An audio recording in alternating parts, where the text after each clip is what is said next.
Sequel number 38 of the Church of Uganda at 150 years, a celebration of our church history, produced by Christopher Amos Chikomeko Ntambi. Welcome.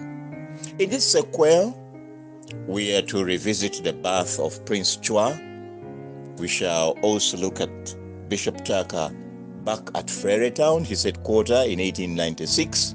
And finally, the smuggling of ivory by Mwanga, the Kabaka of Uganda, against the British wishes. And so, let us begin. The 16-year-old Evelyn Kulabako had got pregnant in November 1895. And therefore, it was very good news that on the 8th of August 1896, she gave birth to a bouncing baby boy. And this prince was born to the joy of the Kabaka. Why? Because all his children had been massacred in 1888 and 1889 by his brother Rashid Karema, the pretender to the throne in that short time. He spent that little time, but he cleared all members of the royal family, including those who were not actually qualified to ever get onto the throne. He killed all of them.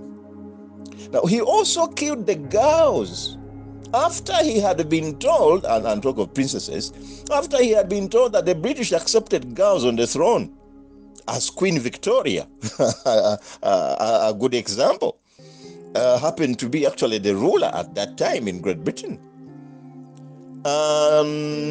So very interesting things Rashid Karema did, but very sad indeed that he did such things of exterminating children.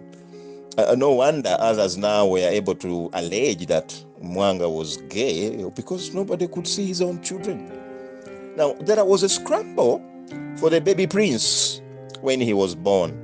And the scramble was between the two katikiros. Remember, Buganda had a co-katikiro at Stanlas Mugwanya and Aprokagwa were co-katikiros since 1892, by the way.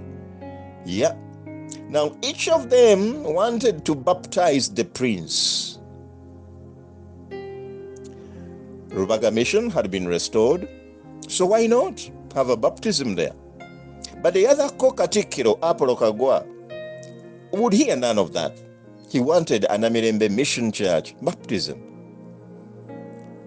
Mwanga, remember, had always been sympathetic to the Roman Catholic, although he had not yet been baptized a Roman Catholic himself. He had actually never been baptized even by this time, just like his father. And he was so happy looking at his new baby. He could see a baby with big eyes, like his father Mutesa, and he really liked the boy. Now, there was Prince Yusuf Musanje, the son of the fallen Rashid Karema. And for him, he confessed the Islamic religion. He had a sister. The sister was Princess Maria Margarita Kamwanda. For her, she was a Roman Catholic Christian. Then there was Prince Nuhu Mbogo, a brother to Mutesa I, and he too was a Muslim. And he had just returned from Zanzibar, where he had taken refuge. Now Mbogo settled at his Nakasero Arabs Community Center and was allowed to become the new leader of the Muslim faithful in the kingdom. Therefore, Aprokagwa decided to fight for the new baby prince, and he involved the Assistant Commissioner Tayari to get his way. George Wilson Tayari, yeah, that's the one. So Tayari ordered that it becomes an Anglican baptism. So Mwanga was furious, but powerless. As furious as he was powerless. Now, Mwanga shouted at Apollo Kagwa to take Evelyn Kulabako and keep her with a baby boy in his own particular residence, as he was no longer interested in them. Of course, the Katikkiro Apollo Kagwa did not mind that at all, because the baby was his insurance for a post-Mwanga II era.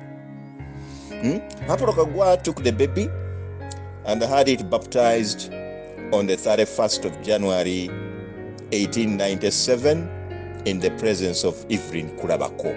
Kabaka Mwanga boycotted the baptism. Very interesting situation here. The father of the child is boycotting his own new baby's baptism. Remember, there was a big gap between the birth and the baptism. The child had been born in August and is being baptized in the following January. So there was quite some time. And it is very interesting to note that there is this now situation within the palace. People are fighting for the prince. People are fighting for which is the most suitable faith for the prince to belong in.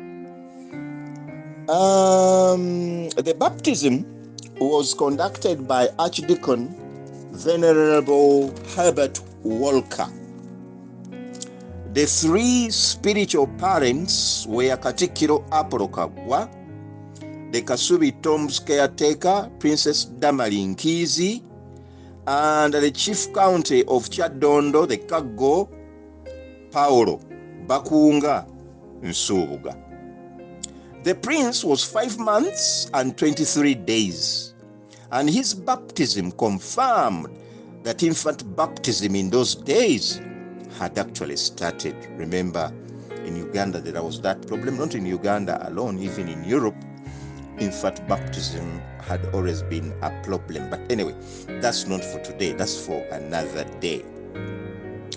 The name they chose for the new prince was Ccwa. And there was a history, because the name was proposed by the Kasubi Royal Tombs Princess Keeper, Damali Nkizi. She actually gave the name Chwanabaka. She wanted the new prince to be exactly that name, because that was the name of the successor of Chintu. Now, she reasoned that Chwanabaka took the throne, yet Chintu had not yet died, but simply got lost. She was kind of prophesying that the boy to be baptized would face the same situation. Apollo Kagwa accepted the name, but insisted that Nabaka be cut off the name, so it remained only Ccwa. The archdeacon was the one who came up with the name David, but Apollo Kagwa said that David in Kiswahili was Daudi, and so the priest baptized the boy with the name Daudi Ccwa. Mwanga, as I've said before, he had boycotted. He was not there.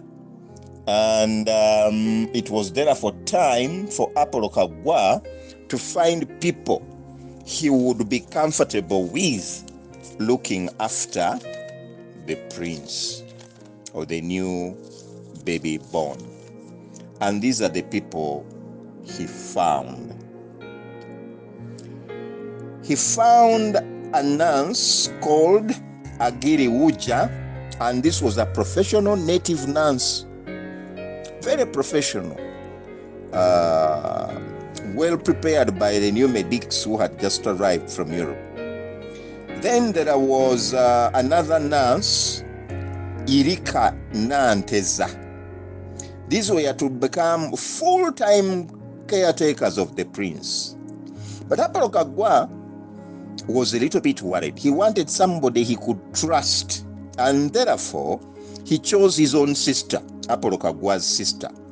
Her name was Gwoisa, and he added her onto the group to look after the prince. Remember, now the prince was to be in his own particular enclosure.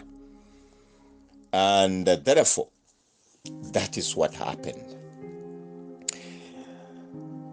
We now go to Frere Town and find out what was happening, and now that Bishop Tucker was back. On the 1st of October at Frere Town, Bishop Tucker welcomed the following missionaries from England. They were heading into the interior of East Africa.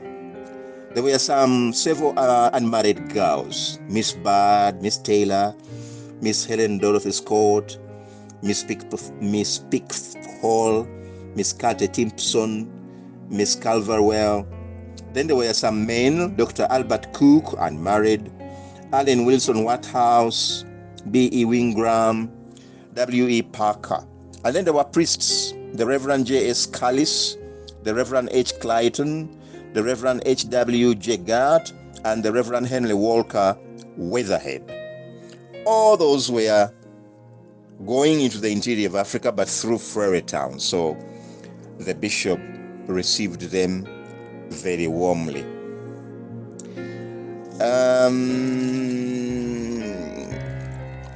At the same time,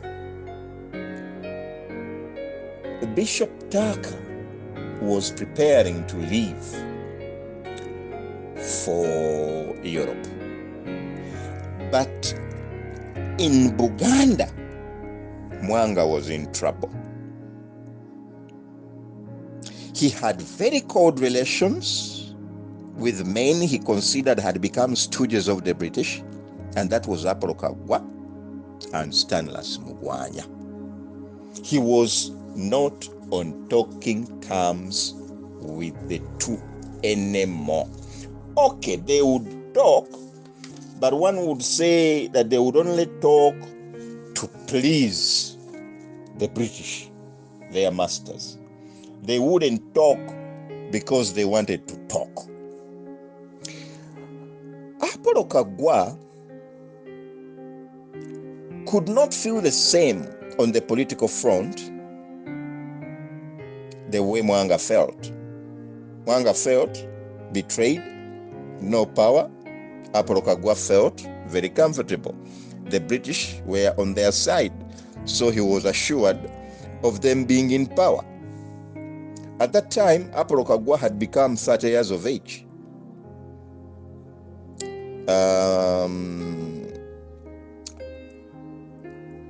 Mwanga therefore was looking at people who had grown up. Now, Mwanga had, as early as 1895, appointed a secret prime minister, or a secret cacique, because he considered these two, as I've told you, stooges of the British. And his secret cacique was called Tito Nyago, a palace page. That was the page boy Apollo Kagwa had secretly sent to Chagwe in 1887 to warn Mika Sematimba. When the latter when Sematimba log cutting workers betrayed him and reported him to the palace as having a lot of Christian literature he was reading. Now, Tito Nyago had since then risen to become the most senior page within the enclosure of Mwanga II's palace. Mwanga also had a new secret roving ambassador to the Arabs. He could no longer trust Mika Sematimba. Mika Sematimba was purely Mzungu, you know. And therefore, he was now using this young man to go to the Arabs. First of all, he would report to the Nyamwezi people, get whatever they wanted to get, which were basically Ivory Tasks, and then see how they would then go all the way to the East African coast. And then there was a Nyamwezi boy. The Nyamwezi boy was called Sikungapi, the Kiswahili for how many days. And Mwanga II trusted these three to do his donkey work, or his secret work.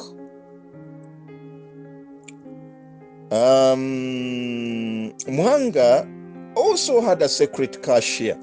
Okay, there is a royal cashier, but now he could not trust the system anymore, so he had his own secret, and he was called Louis Cassidier. He also had a trusted aide de camp. Now, you know these soldiers who stand behind important people. So Mwanga had one, an aide de camp, and his name was Eliezer Chintu.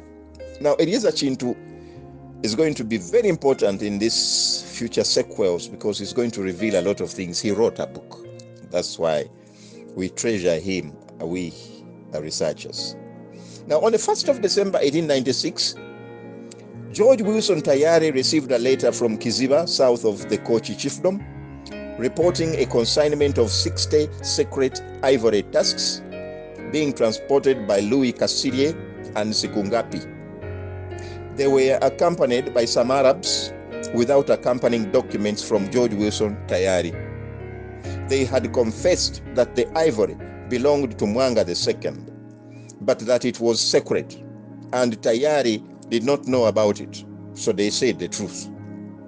Tayari summoned both Katikiro Apolo Kagwa and Stanislas Mugwanya to explain the transaction of Mwanga II, but they were as shocked as him. They wondered whether Mika Sematimba was behind the secret trade, but found that he also had no idea. Actually, they found him in Mengo Hospital, looking after his ill wife. The wife was unwell.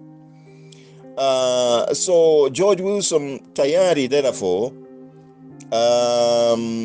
knew that Mwanga was up to something. Tayari gave Mwanga II a fine of 60 ivory tusks, and the matter was therefore forgotten, but it had indicated that Mwanga was up to something. Why did he want that money? What was it for? So all these questions were there in the minds of Tayari. Now, on the side of the Katikiro and the Mwanga, it had made it very clear to both the Katikiros that the Kabaka did not trust them anymore. And of course, the Kabaka justified his behavior. If the two were paying more allegiance to George Wilson Tayari than to him, how could he then continue to trust them? And so tonight, that is our sequel 38. May the good Lord bless us all.